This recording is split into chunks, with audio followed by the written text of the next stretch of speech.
Obsessive thinking about something does not mean it's not gonna happen, right? Because we obsessively think about things that happen in our lives all the time.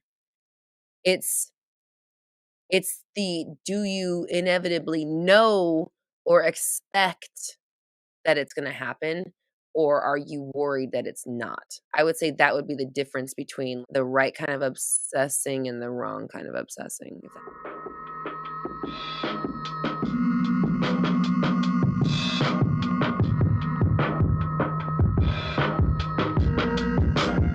What is up, my fellow dreamers and soul searchers?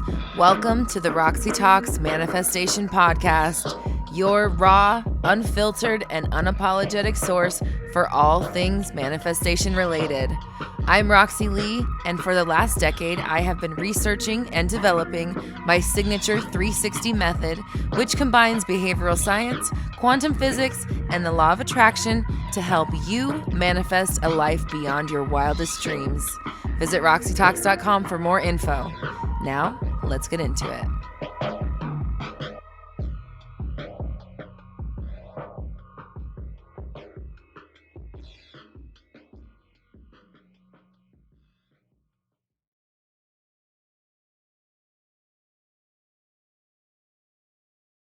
How does letting go help the manifestation come faster?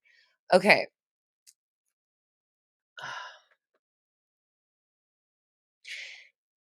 If I asked you to go, if I asked I don't know, okay, part of me is hearing little piggy to the market, but then I said you, and I didn't want you to think I was calling you a little piggy, but I was like, two things were going on in my head at once. If I asked a little piggy to go to market, or if I asked you to run to the store for me, um, if I wouldn't let you leave, how long would it take you to go get it? It would take you however long it takes to go to the store, grab the thing, come back, plus however long it takes me to let you out the door. That's why.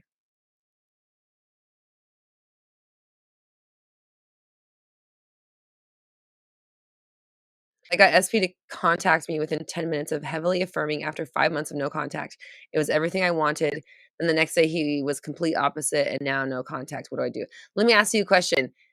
Did you do the same thing that you did the day you got the contact? Did you do it 2 days in a row and you got nothing? Or did you do it once and then think that was enough and then you went back to your old self and then you got old them back again? Tanya says, "I didn't affirm anything because I was with him, but I think because he started acting different, I spiraled." Yep, exactly. That's exactly why I asked you. That's a perfect lesson. Everyone listen, please. Tanya did some heavy affirming, got the manifestation. When she was in the manifestation, she did not, and this is not to call you out, this is just to break down the steps. She did not continue the thinking process that got them there.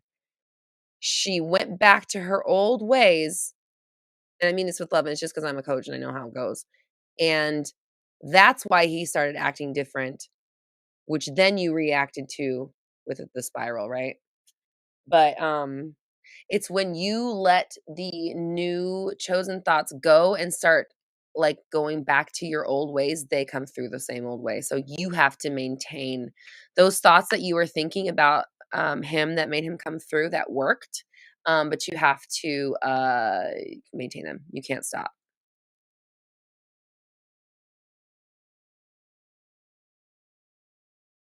How do you know the difference between detaching and affirming? How can I affirm without feeling attached to an outcome? Think about how when something you know is coming up that you're not questioning, that's like not a manifestation, how you can think about it and think about it and think about it and think about it, and it doesn't make it not happen. Do you get what I'm trying to say? Like obsessive thinking about something does not mean it's not going to happen, right? Because we obsessively think about things that happen in our lives all the time. It's it's the do you inevitably know or expect that it's gonna happen, or are you worried that it's not? Like, I would say that would be the difference between, like, the right kind of obsessing and the wrong kind of obsessing, if that makes sense? I know that's not exactly your question, but, like, okay. To detach and continue affirming is to act, respond as if, live like, no did I say expect already? That whatever it is you're manifesting or whatever it is that you want is happening, and whatever is on unfolding right now is just like how I know, like, if I was a little kid really excited about Christmas morning and it was Thanksgiving, I wouldn't be like, "Oh my god, Christmas is never coming because it's not Christmas yet." I'd be like, "Bitch, 1 month." You know what I mean? Like, you count down the days in a different way. It's a different, like, type of obsession. Does that make sense? Like detaching, you detach because you know you don't have to try. There's no need to try to get something that's already yours. So that's what detaching is about, is like not needing it, knowing it's already yours, it's already on its way. There's no like like a little kid manifesting. I don't know why this is analogy coming up, but a little kid manifesting Christmas presents doesn't need to detach necessarily, because if they know, right? I know I'm getting that present. I'm not worried about it. If they're worried they might not get it, up in the air, who knows?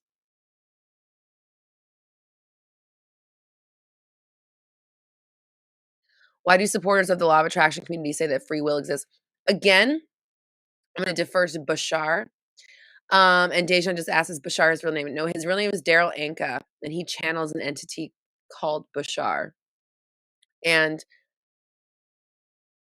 the way Bashar explains, this is another one where it's like, I don't know how this all works. I don't know how I can manifest in my reality and get what I want, and you can manifest in your reality and get what you want, and we can both have everything, right? If in order for that to be the case, there one must be infinite or near infinite possibilities or outcomes for people to get to, right? Which is supported by the many worlds theory in the quantum physics shit. So if and then also I referenced a specific video from the PBS Spacetime channel called what's it called? Do past and future exist? Something like that. But they really break down how, like, past and future are the same thing. It's all an illusion. It's all probability. It's all just already created energy that you can potentially go to. Your energy you can experience. And they talk about moving through these pieces of reality, these snapshots of reality, and how my current could be someone else's past and all this shit. It's just it's an insane network of I just heard the word screenshots of realities, like moments of reality. If you took a screenshot of every fucking like every moment of reality for every person, every potentiality from the beginning of all time to anything that ever could be or will be, that's what our energy is moving through constantly. So, um, what was the fudging even question? Oh yeah, so free will. So Bashar talks about, so basically, if that's the case, then I am having my own individual experience going through all of those potential or having the potential to go through whichever of those pieces of reality I can send myself to with my thoughts or whatever my understanding of what reality is. I'm going to experience my version or my like a collage, my collage of snapshots of reality. That's my, like, if I made a vision board of every single moment I experience, that would be my life experience on planet Earth as this entity, as Roxy. Um And so when I do that, I must be able to have access to any possible potentiality. So I have to be able to access you at every possible version of yourself, left, right, up, down, here, center at 2 o'clock, 2:01, 2:02, 2:03, 2:04, yesterday in Milwaukee, downstairs, upstairs, 1962, 2584, Alaska, Antarctica, it doesn't matter. I have to be able to get to wherever this thing says I can go, because that's my free will. So in order for me to have free will, you can't have a part in that. Only I have it. Only that's only me experiencing it, and I'm going to these places or energetic set points or whatever, checkpoints that are already in existence, that already have you being XYZ, 1, 2, 3, J, Y, 7, yellow, blue, purple, up, down, 6, and 9, all plus at the same time. And I'm just picking which one I get. Now, the same happens when you are going through it. You're getting all of my potentiality that you could experience, but you're getting it in your version of that. So I don't know how they all bump into each other. I don't know how it works. Again, listen to Bashar because he talks a lot about this, but it's like everyone has the free will power in their reality is the way that I understand it and the way I operate from, and it works for me and it works for my clients as well. So try it. Hi, friends. Roxy just popping through here. If you're ready to finally get yourself aligned to your highest purpose and orient yourself towards your chosen and ideal reality, my 30 Days of Alignment Bootcamp would be a perfect complement for your next month of activities. It's 30 days of mini video lessons designed to guide you towards total alignment with your highest self and your highest purpose. Download the 30 Days of Alignment Bootcamp at roxytalks.com.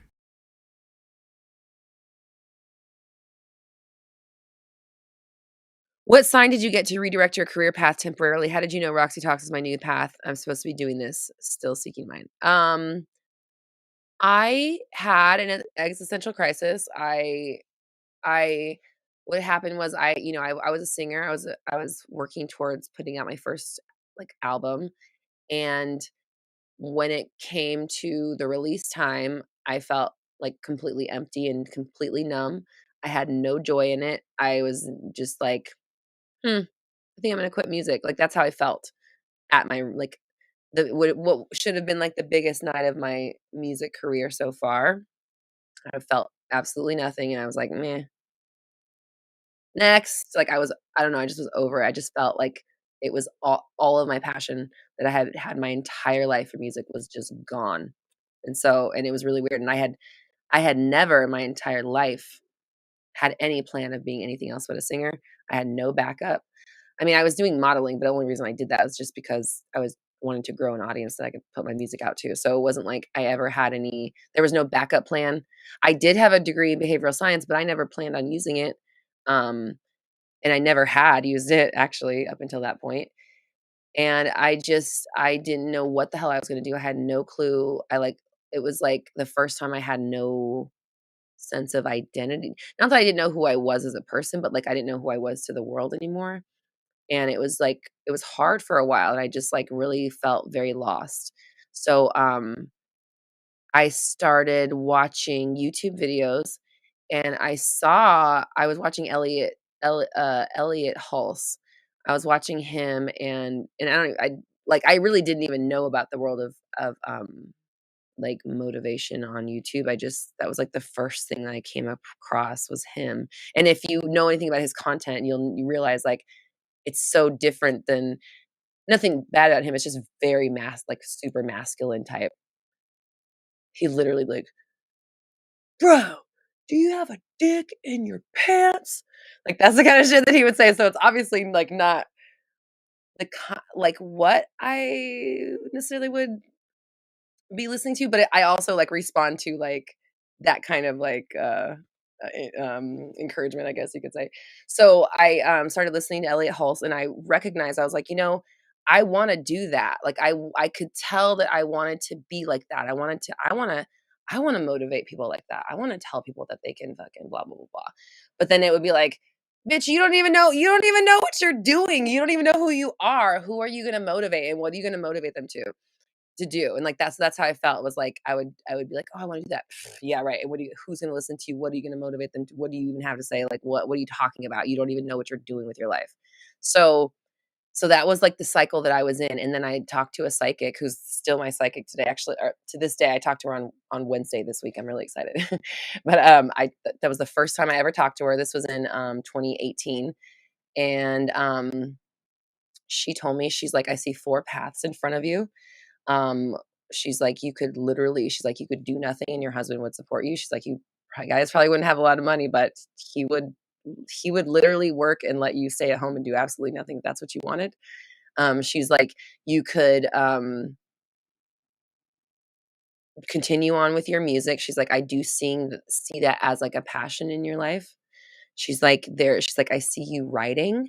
And she's been telling me this for years. She always sees me writing. She's like, "Are you writing a book? What are you writing? I always see you writing. I always see you writing. I always see, like, lots of notebooks. Are you writing?" She asks me that every time. She always sees me writing, and then she goes, "And then there's something having to do with talking to people and communicating and, like, potentially traveling." And this was 2 years before the pandemic, so, um, I don't think that was, like, on anyone's radar at that time, but so, and I obviously had planned on traveling when I was doing with Roxy Talks. In the beginning, we were gonna be doing traveling and stuff, and then 2020 came and it changed the plan of where we were going, but she's like, "You could do any of these 4 paths, and you're gonna be fine or successful at them." And she's like, and as far as, like, the 3 paths, not the one of me doing absolutely nothing, but the 3 paths, she's like, "I do see you doing all 3 of those things, and I think you're going to continue doing all 3 of them, and any one of those paths that you go down is going to be successful. So it's just about picking the one that you're the most passionate about right now and then going down it, and just, um, you know, doing that and knowing that you don't have to do it forever, but you're going to do all of those things, writing, music, and this communicating, helping people thing." She's like, "You're going to do all 3. You're going to do all of them. So it's just about picking one and then going down the road of it." And so after I got off that phone call, I was like, I had the confidence to, like, I was like, "I could be a music coach." I'm like, "I've been chasing music for 15 years and doing all that stuff, like, I could help someone else do it." And so that first thing was like, maybe I'll be a music coach. That's what changed everything. So that leading up to it, and then maybe I can be a music coach. And then, of course, from that moment forward was, how do I get music clients? And then that sent me down the rabbit hole of internet marketing. Here we are. So I studied that for years, and, then I started putting out my once I felt comfortable, I realized I wanted to I had been okay, so I'll tell you even more than I guess. When I started trying to figure out how to get clients, then I started studying about internet marketing, which took me again down a rabbit hole of studying and learning and watching webinars and all kinds of stuff, funnels and all that stuff. And then, by the time I felt ready to coach people and, like, ready to start a business, like, I had learned enough of the business side of it, I realized that whether I'm coaching someone for music, career, love, self-esteem, confident, it does that's the same thing, whatever. You know what I'm saying? It doesn't matter what it is I'm coaching about. If they don't understand at the very base that their words are creating and their language is creating and that they're manifesting all the time, then it doesn't matter what we're talking about. So that's how I realized that this was what I was supposed to be talking about, was manifestation, and then I started making YouTube videos.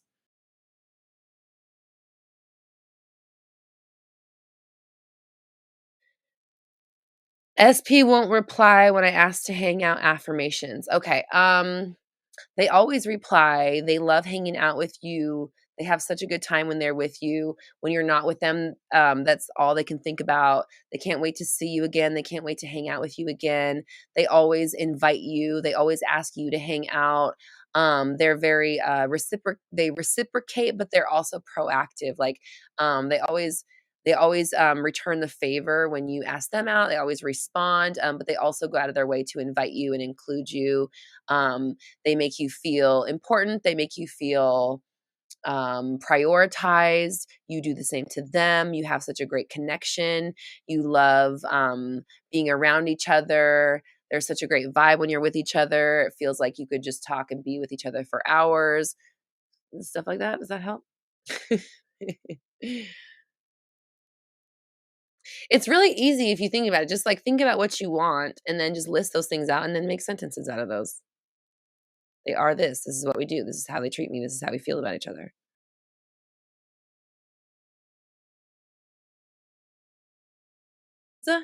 Roxy had such an amazing weekend with SP. He said he missed me and we went to a concert for his B-day. Yes, the best night we've had in a while. Any tips for keeping momentum going? Okay. All right. Okay. Okay. Vanessa. So, we know yeah, okay, the cat.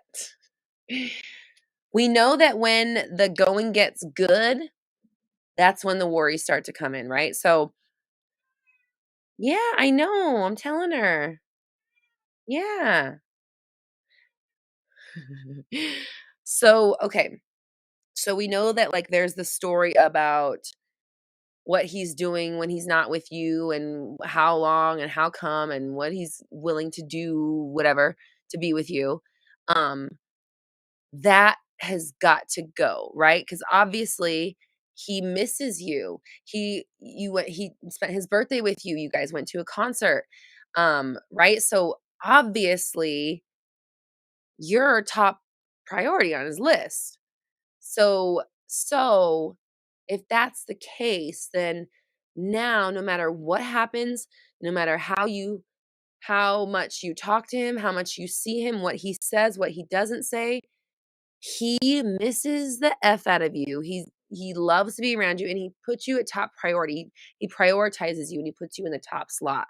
So so you have to be considering making all of your decisions basically about life really because this is like completely intertwined into your whole world from the perspective that he misses you all the time when you're not together and you're his top priority and he puts you in that number one spot, period.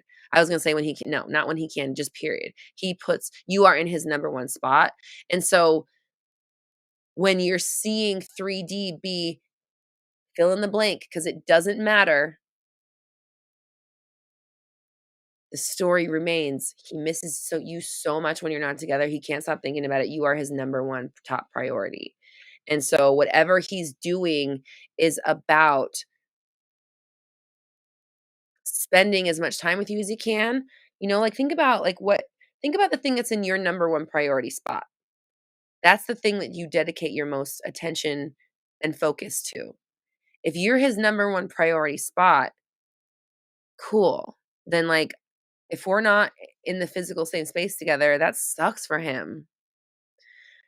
So I imagine he's doing whatever he can to remedy that issue in his life by bridging the gap between you, by coming through and, being the partner that you need him to be, yada yada yada.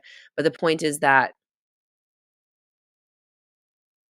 no matter what happens, when's he gonna next? Are we gonna, what if he doesn't? How can I keep this going? All of those thoughts are not that poor man cannot stop thinking about me right now. I know he's just like prioritizing the shit out of me right now or whatever, like you remember this story just eh, this is you have evidence, it is working. Don't change it just because period, right? Yep, I know. Yep, I know. I know.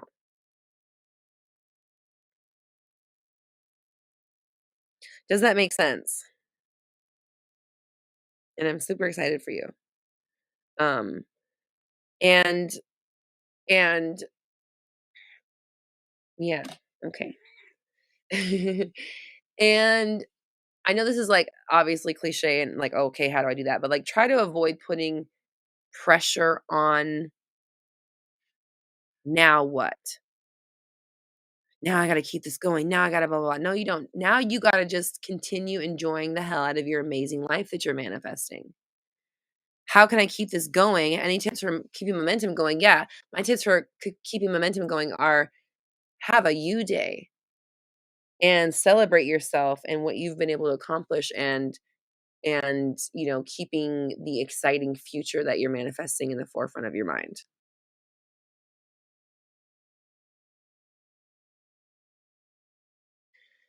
At what point do you advise people to move on to a different person versus manifesting them into their best version?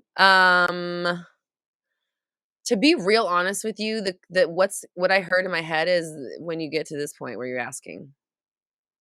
Like, I have a saying, I didn't make it up. It comes from the fucking song, what is the song called? Oh, The Glamorous Life. If you that line that says, "If you have to ask, you can't afford it," lingerie. I always say that to people. If you have to not exactly, but my version of that is, if you have to ask, you already know.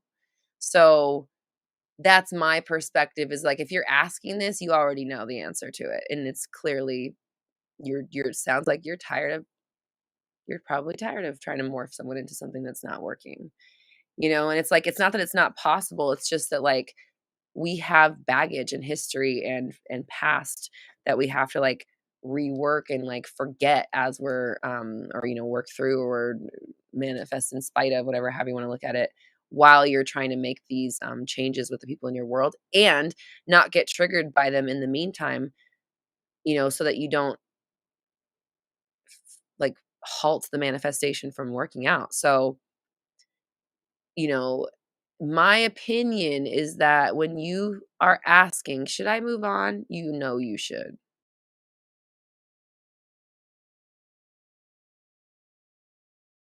Oh, no, we have to do homework. What's homework? Homework, homework. Okay, homework is gonna be, do you guys like the group manifestations? Should we all try to manifest the same thing? What about, like, a new business opportunity? Even if you're manifesting an SP, a new business opportunity is exciting, right? Couldn't it be? Because that could be anything. That could be in your career, that could be, like, something at your job, that could be more money, that could be a new colleague, that could be a new opportunity. So, I'll say some affirmations, and then you guys type some new ones in the chat, or excuse me, you type some of yours in the chat as well. I have amazing opportunities coming to me every single day. I am reaching a new audience. I am reaching new people. Um, the right people are seeing my work. I'm getting noticed by the right people. I'm getting noticed by a new audience. I'm getting noticed by people that matter. New business opportunities come to me every day. I love my business. I love the opportunities that are coming to me daily. I like that. I work with people I admire. We work with people we admire. Everyone wants to work with me. My business always comes through. My business supports me. I'm always finding new ways to upgrade or up level. I always have great business ideas. I make money in fun, exciting ways. I love to empower clients to use their power. I'm so well respected by everyone. I am my full power right now. Doors open for me easily. I have so many clients I need to expand. I have so many clients I have to expand. I love it. I can handle big accounts of money. I have so much fun whilst I'm working my ventures. I love whilst. It sounds so proper. So many people admire my work. Work is so exciting. I'm always working with people who love my work. SP is inspired by my new business success. There you go. I have the perfect client. It's my favorite kind of work.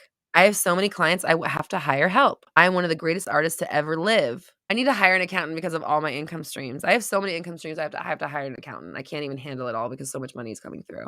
Maintaining success is easy for me. Everyone does what I tell them to do. I'm earning tremendous amounts of money doing exactly what I love, and I'm becoming a millionaire being me. Yes. Management always comes up with new ways to compensate me and give me bonuses. Yes. I get paid to travel and eat good food. I am so excited to wake up every morning to work. Yeah, these are great. Head to roxytalks.com/forum if you wanna, check in on the homework and, like, leave notes and leave your experience with it and interact with everybody about the homework on the forum there, the homework, all the homework assignments, if you ever wanna check back and see what they are. I love you all. I appreciate you. Be good to yourselves. We're all raising our vibrations together. You have the power. I believe in you, and I'll see you next week. Bye.